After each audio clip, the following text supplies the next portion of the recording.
Pajak, kembali lagi nih bersama saya Elsa Oktarina di Ojak Obrolan Pajak. Nah, hari ini Elsa sudah ditemani oleh narasumber luar biasa kita, Bapak Rian Asari selaku Kepala Seksi Pengawasan 5 KPP Pratama Corok. Halo Bapak Rian. Halo Elsa dan halo kawan pajak semua. Iya, gimana Pak? Kabarnya sehat? Sehat. Elsa gimana? Alhamdulillah sehat juga Pak. Alhamdulillah. Iya, dan semoga kawan pajak di rumah juga sehat juga ya Pak ya. Amin. Karena hari ini kita akan membagikan informasi yang menarik dan tentunya bermanfaat nih untuk kawan pajak semua. Jadi kawan pajak tetap stay tune ya di KPP Pratama Corok Podcast Pada Niat.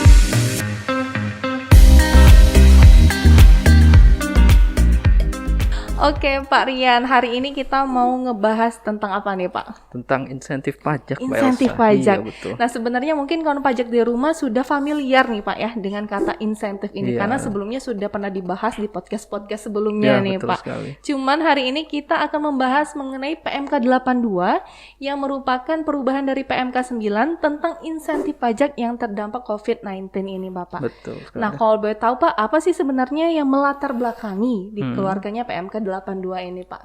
Jadi Mbak Elsa seperti ini ya, PMK 82 ini baru saja dikeluarkan ya bulan Juli kemarin. Ini adalah revisi atau perubahan atas PMK sebelumnya, yaitu PMK 9 tahun 2021 yang dikeluarkan di awal tahun, di bulan Februari 2021. Latar belakang PMK ini tentu umumnya adalah karena pandemi Corona 2019, COVID-19 yang belum berakhir sampai dengan saat ini. Jadi dampak COVID-19 ini secara umum telah memperlambat ekonomi dunia secara masif dan signifikan. Tentunya Indonesia sebagai bagian dari warga dunia juga terpengaruh oleh COVID-19 dan secara umum juga perekonomiannya memperlambat. Kemudian ada yang lainnya nih Mbak Elsa, ada dua lagi. Jadi pemerintah merasa masih diperlukan insentif, tapi dengan keterbatasan fiskal yang dimiliki oleh pemerintah. Artinya pemerintah juga memerlukan tambahan dana untuk memperkuat program kesehatan masyarakat dan pemulihan ekonomi nasional. Dari dua latar belakang itu ada satu lagi latar belakang lainnya, yaitu PMK terbaru ini juga memberikan insentif tapi secara selektif. Berbeda dengan PMK sebelumnya, PMK 9 nanti mungkin akan tergambar dalam banyaknya KLU atau klasifikasi lapangan usaha yang diberikan untuk PMK ini.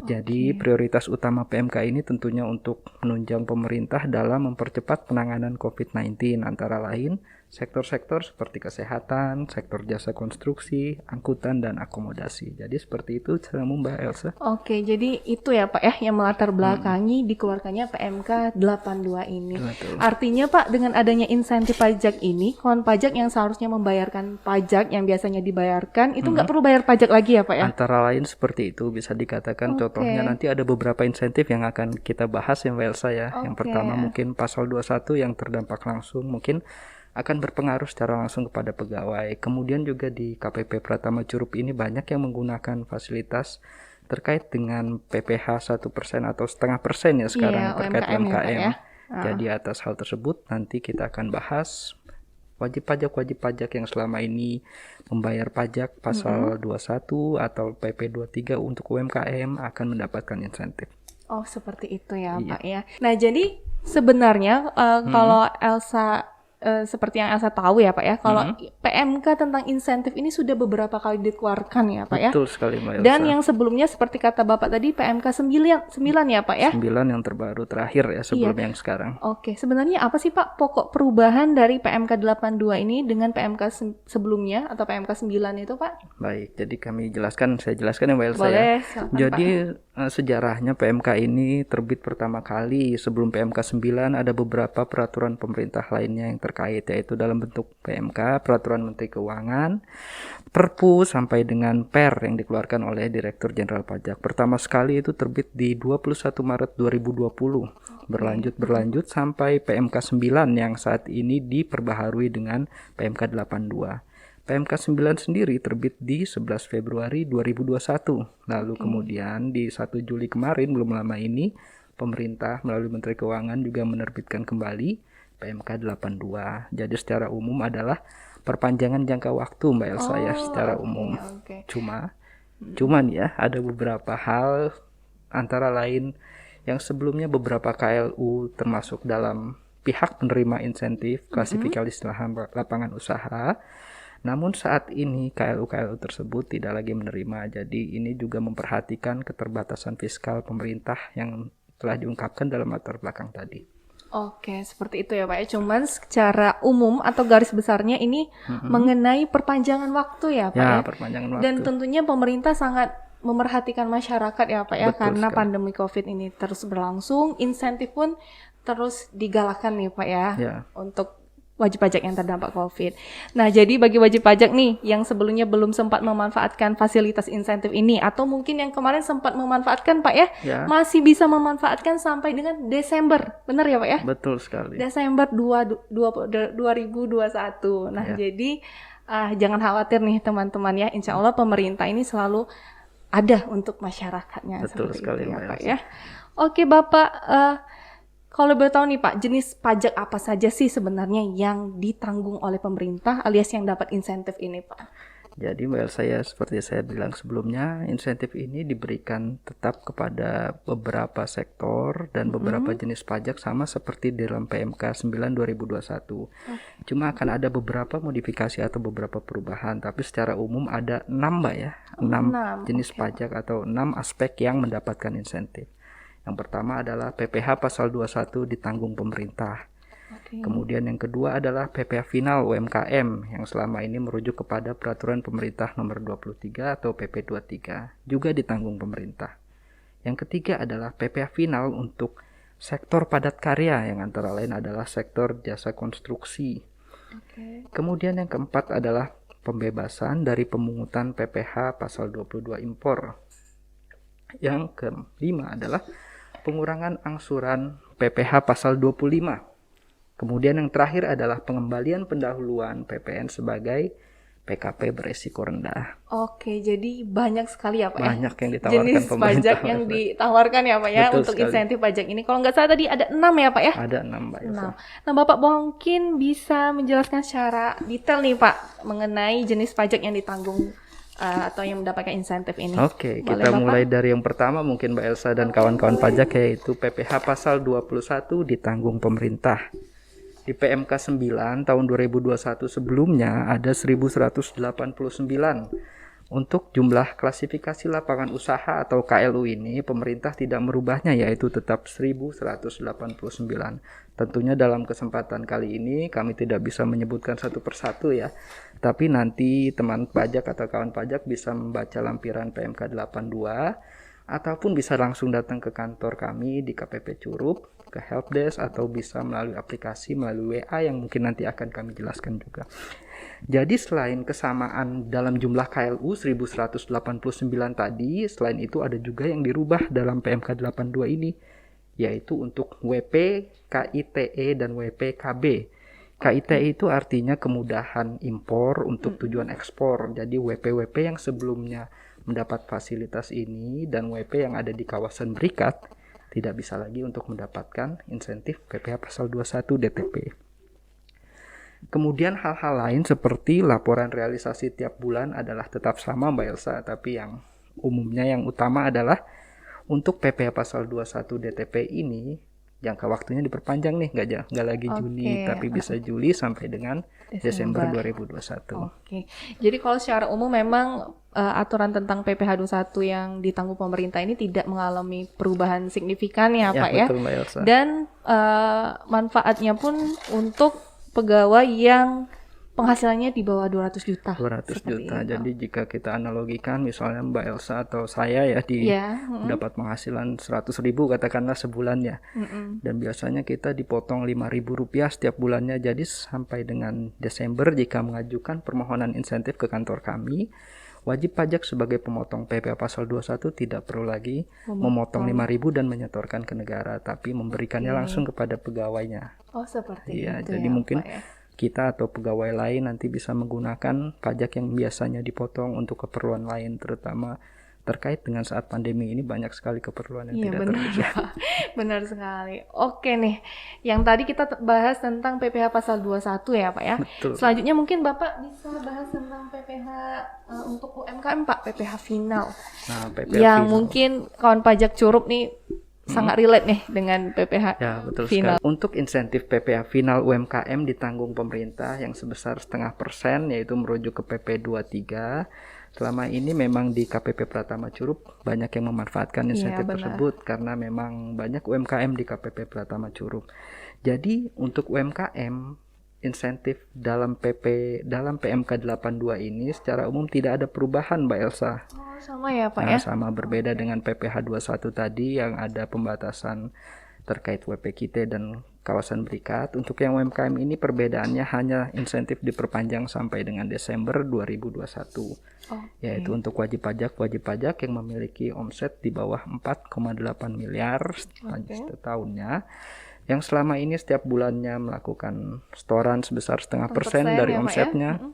Dengan insentif ini, wajib pajak atau kawan pajak sekalian tidak perlu lagi melakukan setoran tersebut. Waduh. Dan balik lagi bisa digunakan untuk keperluan lain yang mungkin lebih penting atau ada keperluan yang tidak terduga terkait pandemi ini. Oke, baik Pak. Nah, jadi kawan pajak, alhamdulillah ya Pak ya, dengan adanya Alhamdulillah. PMK 82 ini, uang yang biasanya dibayarkan untuk pajak bisa dialihkan untuk membeli keperluan lain nih. Betul Karena sekali, zaman Mbak sekarang Elsa. kita tahu sendiri ya Pak ya, Ya. semuanya ya Tidak terduga Tidak ya, khususnya terduga ya, terkait Pak, ya. COVID ya. Ada aja iya pengeluarannya. betul Pak. Jadi kawan pajak dan Mbak Elsa sekalian, tadi kita udah ngobrol tentang PPH pasal 21 DTP dan PPH 0,5% DTP juga untuk UMKM. Jadi masih ada insentif lain nih, tadi kan baru 2 udah Iya, kita benar-benar. sebut bersama-sama, ada 6 insentif kawan pajak ya. 2 berarti tinggal 4 lagi nih, tinggal 4 lagi. Yang ketiga ini adalah PPH final ditanggung pemerintah untuk sektor padat karya. Nah, sektor padat karya ini biasanya kita relate ke jasa konstruksi, Mbak Elsa ya. Tapi dalam PMK ini pemerintah merinci langsung, yaitu penerimanya adalah wajib pajak yang berhak menerima insentif ini adalah terkait dengan P3TGAI. Mbak Elsa tahu nggak P3TGAI? P3TGAI. Iya, banyak Apa sekali tuh, Pak? singkatan. Jadi P3TGAI dalam PMK 82 ini adalah program percepatan peningkatan tata guna air irigasi, yaitu yang biasa digunakan oleh Perkumpulan Petani Pemakai Air P3A atau Gabungan Perkumpulan Pemakai Air GP3A dan Induk Perkumpulan Petani Pemakai Air. Oke, Jadi terkait seperti irigasi itu, ya Pak terkait ya. irigasi, jasa konstruksi terkait hal tersebut. Oke. Jadi atas PPH final ini juga ditanggung pemerintah, Mbak Elsa. Perbedaannya dibanding dengan PMK sebelumnya, PMK 9 2021 maaf. Di sini kembali perbedaan utamanya adalah insentif diperpanjang sampai dengan Desember 2021. Itu yang ketiga. Nah, sekarang yang keempat, Mbak Elsa. Oke, apa tuh Yang Pak? keempat adalah pembebasan dari pemungutan PPH pasal 22 impor. Jadi kawan pajak, jika dalam PMK 9 2021 sebelumnya jumlah KLU dalam PMK tersebut ada sekitar 730 KLU. Aduh, banyak ya Pak ya. Banyak, cuma untuk yang PMK sekarang berkurang, Mbak Elsa, menjadi 132. Oh, oke. 132 betul. Jadi untuk jenis KLU-nya kembali lagi dapat dibaca di lampiran PMK tersebut, tapi secara umum adalah untuk sektor-sektor yang mendapat perhatian khusus pemerintah, antara lain jasa konstruksi.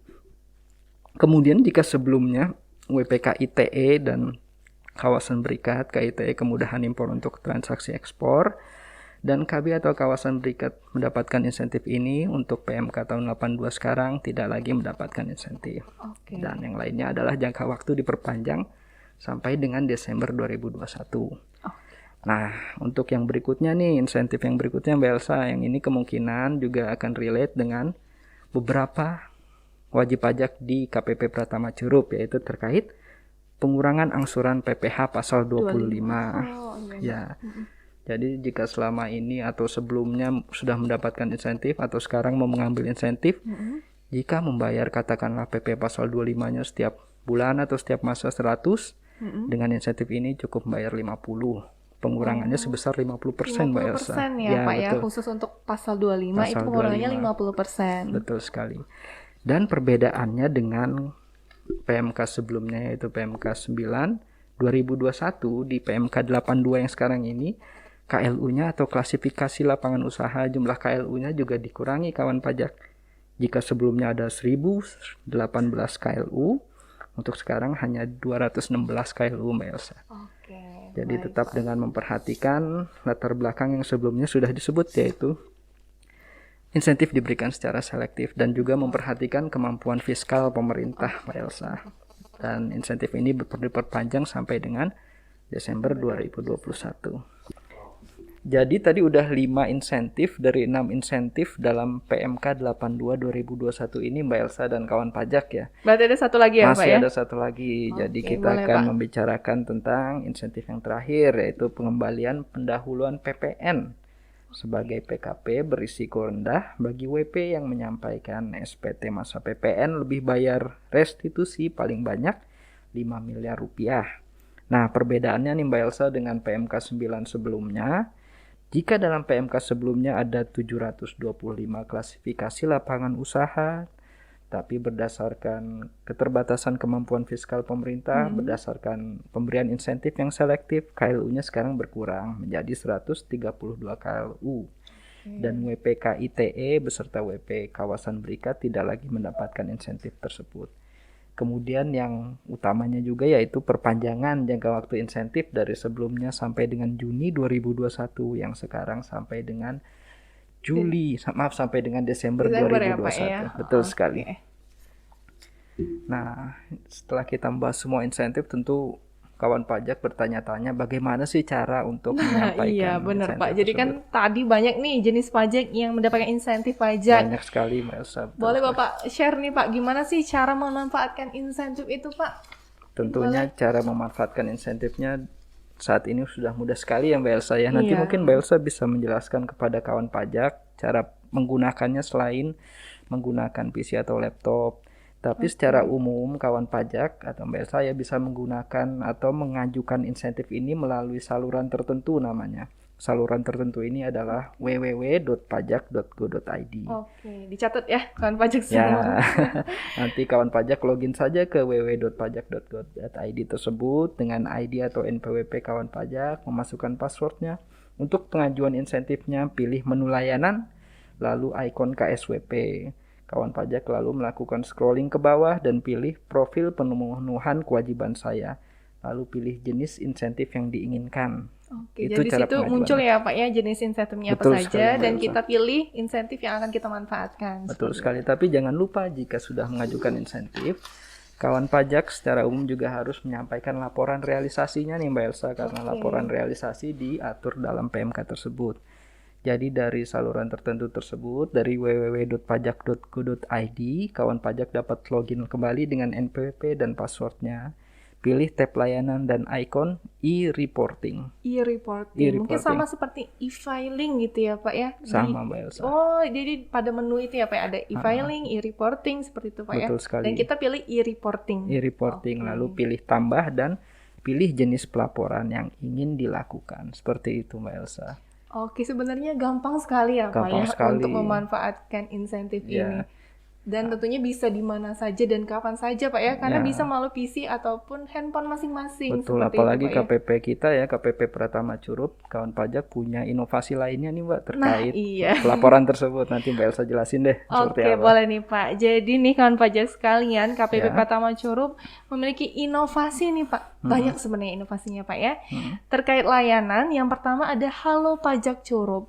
Nah, jadi bagi wajib pajak yang punya WA atau WhatsApp bisa menggunakan layanan dengan nomor di bawah ini Pak. Oh, di sini. Iya, betul. Tuh, silahkan dibaca teman-teman ya. Iya, jadi kawan pajak silakan mengakses nomor ini, kemudian chat ya Pak ya. Ya. Di sini akan tersedia berbagai macam layanan mulai dari billing, mau lapor SPT, termasuk untuk laporan insentif ini. Jadi nanti akan dibantu di Halo Pajak Curup ini Pak. WA tuh Mbak ya berarti. Itu WA Pak. Ya, jadi kan zaman sekarang orang-orang pada pakai WA ya Pak ya, di mana-mana ya Pak ya. Dan juga teman pajak sekalian bisa mengakses lewat aplikasi nih Pak. Aplikasinya bisa di-download di Google Play Store. Nama aplikasinya Lapaku. Google Play Store berarti Android ya. Android, Betul iya. sekali. Jadi bagi kawan pajak yang mempunyai handphone berbasis Android bisa mendownload Lapaku, LAPAKKU. Seperti LAPK itu. underscore KU ya. Oh Nanti iya, mungkin dibaca di sini juga ya. Ada di bawah sini ya, teman pajak semua ya. Nah, di situ juga terdapat berbagai macam layanan ya Pak yang bisa digunakan online seperti Nah, misalnya kawan pajak pengen ketemu langsung nih sama Mbak Elsa atau sama petugas Oh, pajak, oke, bisa? tentunya bisa Pak. Bisa. Jadi KPPP Taman Curup tetap membuka layanan tatap muka Pak ya. Cuman tetap dengan memperhatikan prosedur atau protokol kesehatan. Jadi bagi wajib pajak yang ingin datang langsung ke KPPP Taman Curup bisa langsung ke helpdesk kita Pak ya. Helpdesk di Nanti kantor. akan ada petugas helpdesk yang akan membantu wajib pajak sekalian. Dan yang terakhir untuk wajib pajak Lebong nih Pak. Nah, itu Lebong dia. kan agak jauh nih Ya, dengan betul. kita ya Pak ya. Bisa langsung datang ke tempat layanan yang ada di Lebong Pak. Jadi KPPP Taman Curup ada membuka layanan di Lebong. Namanya Mall pelayanan Mall publik. Pelayanan Publik Pak. Seperti itu. Itu di Jalan Curup Muara Aman. Curup Pasti Muara teman-teman Lebong udah pada tahu Jadi sih di Pak. sana bisa bertanya terkait insentif ini Iya juga betul. ya? Jadi ada petugas kita yang dikirim langsung tuh Pak Oh, ke Mall Pelayanan Publik. Jadi bagi teman-teman yang ingin bertanya, berkonsultasi bisa langsung itu pada hari Rabu dan Kamis setiap minggunya, Pak. Oke, nah itu tadi Pak, kalau wajib pajak kita tentunya sebagai petugas pajak memberikan layanan terbaik nih kepada wajib pajaknya. iya, mungkin kita secara umum juga pemerintah memberikan insentif ini untuk kawan pajak manfaatkan. Jadi di masa pandemi ini sebagai penutup mungkin Mbak Elsa ya. Iya, boleh Pak. Kita mungkin juga sama-sama berdoa ya, semoga pandemi ini cepat berlalu karena bagaimanapun juga kita ingin beraktivitas secara normal, dan juga kita berdoa kepada Tuhan Yang Maha Esa bahwa jika saudara sebangsa ada yang sedang sakit karena COVID, semoga diberikan kesembuhan ya Mbak Elsa. Iya, amin. Juga sebagai penutup, kami tidak bosan-bosannya nih untuk mengulang kembali atau mengingatkan kembali terkait dengan protokol kesehatan dan apa? 5M, yaitu yang pertama mencuci tangan, yang kedua memakai masker, yang ketiga menjaga jarak, yang keempat menjauhi kerumunan, dan yang terakhir kelima adalah mengurangi mobilitas. Seperti itu Mbak Elsa. Dan semoga kita semua dan juga kawan pajak di rumah selalu diberikan kesehatan ya Pak Amin. ya. Ya. Oke. Nah, semoga dengan adanya insentif ini dapat membantu masyarakat, terutama masyarakat yang terdampak COVID-19 ini. Seperti Amin. itu ya Pak ya. Ya. Baiklah kawan pajak, inilah dia podcast kita pada hari ini. Terima kasih kepada Bapak Rian yang sudah menemani Elsa ya Pak Sama-sama ya. Mbak Terima Elsa. kasih juga Terima atas kasih juga. ilmunya yang Wah, sudah dibagikan. sama-sama Mbak Elsa. Semoga kawan pajak menerima manfaat dari podcast kita pada kali ini. Oke kawan pajak, kita akhiri. Saya Elsa Oktarina. See you di next podcast. Dadah!